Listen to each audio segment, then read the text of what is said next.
पंचगंगा नदी ही करवीर नगरीची ही जीवनदायी आहे, परंतु पंचगंगा नदीकाठी असणारे अनेक गावं इचलकरंजीपर्यंत कुरुवांपर्यंत ही या पाण्यावर अवलंबून आहेत। परंतु काय वस्तुस्थिती आज अशी झाली आहे की या नाल्याला जोडणारे सर्व नाले, कोल्हापुरातले 12 नाले, प्रत्येक गावातले नाले या पंचगंगाला मिळालेले आहेत। त्यामुळं अक्षरशः पंचगंगा नदी ही गटारगंगा झालेली आहेत। याबाबत माननीय उच्च न्यायालयात याचिका दाखल केलेली आहे। याचिका दाखल केल्यानंतर न्यायालयानं निर्देश पण दिलेले आहेत, परंतु पुणे विभागीय आयुक्त, कलेक्टर, महानगरपालिका आयुक्त, प्रदूषण नियंत्रण मंडळ याकडे दुर्लक्ष करत आहे। त्यामुळं उद्या लोकांच्या जीवनमरणाचा प्रश्न निर्माण झालेला आहे। हे बघताय तुम्ही, काळं कुट्ट पाणी, सगळं मैला मिश्रित आहे। रक्तसुद्धा यामध्ये, अनेक जनावरं कापलेलं रक्तसुद्धा या पाण्यात आहे। हेच पाणी जे कोण मांसाहारी नाही आहेत त्यांनासुद्धा हे पाणी प्यावं लागतं, हे जी दुर्दैव आहे। त्यामुळं काल आम्ही आलो होतो, पण अधिकारी कोणी हजर नव्हतं। प्रदूषण मंडळाचे अधिकारी फक्त हजर होते। आज जिल्हाधिकाऱ्यांनी नायब तहसीलदारांना पाठवलं, महानगरपालिकेचा सक्षम अधिकारी इकडे यायला तयार नाही, फिरकायला तयार नाही। त्यामुळे मी त्यांचा जाहीर निषेध करतो आणि कोर्टाच्या निदर्शनास पण ही बाब आणून देणार आहोत, कारण यांना काही घेणारच नाही। या पंचगंगा प्रदूषणामुळं NGTनं 38 कोटी रुपयाचा काल दंड केला आहे। या दंडापोटी काल कोल्हापूर महानगरपालिकेचा पर्यावरण अधिकारी याला निलंबित केलेला आहे। निलंबित करून चालणार नाही, किंवा दंड भरला तर तो आमच्या टॅक्स पैशातनं जाणार आहे। या अधिकाऱ्यांच्या पगारातनं हे पैसे कट व्हायला पाहिजेत, तरच ह्यांना खऱ्या अर्थानं अक्कल येईल असं मला वाटते। नाले सफाईबाबत अनेक वेळेला वल्गना केली जाते की नाले सफाई, हे नुसता गाळ हलवला जातोय, प्रत्यक्षात हे काढलं जात नाही।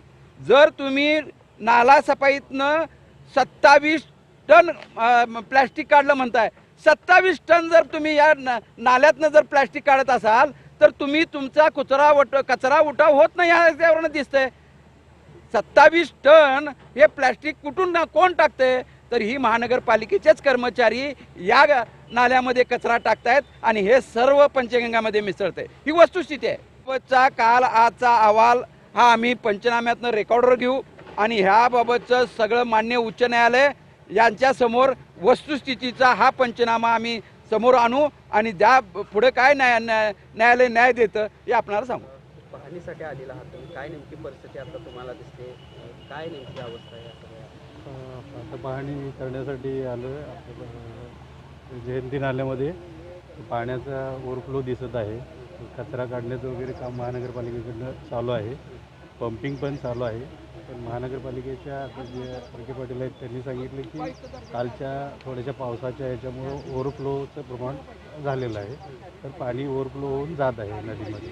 ते किती धोकादायक आता आहे हे, आणि ते त्याच्यावर वेळीच उपाययोजना नाही केल्या तर किती घातक हे ठरू शकणार आहे नागरिकांचं।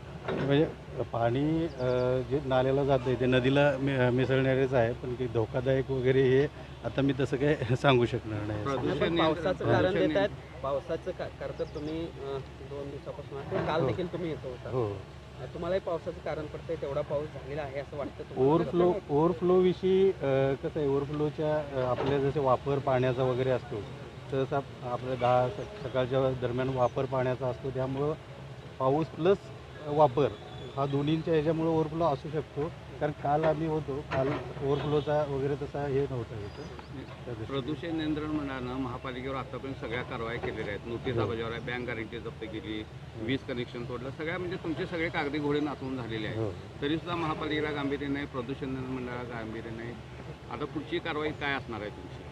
नाही, आता पुढच्या कारवाई म्हणजे आपल्या कोर्टात पण आपले हे केसेस चालू आहेत, त्याच अनुषंगानं जे आता काय आपण म्हणजे आलेलो आहे व्हिजिट, ते कारण कोर्टानं दिलेले निर्देश वगैरे जे आहेत की त्यांनी नाले अडवून त्याचं ट्रीटमेंट वगैरे करणं, तर ट्रीटमेंटचे 76 MLD, 17 MLD आणि 4 MLDचा नव्यानं चालू झालेलं आहे। ते अशा प्रकारे चालू आहे। अजून पुढच्या ह्याच्यात 6 MLD ह्याच्यामध्ये आपल्या दुधाळीला वगैरे आहे, तर ते आणि अजून त्यांना करणं अपेक्षित आहे, कारण कसं आहे पाण्याचा वापर वाढलेला आहे।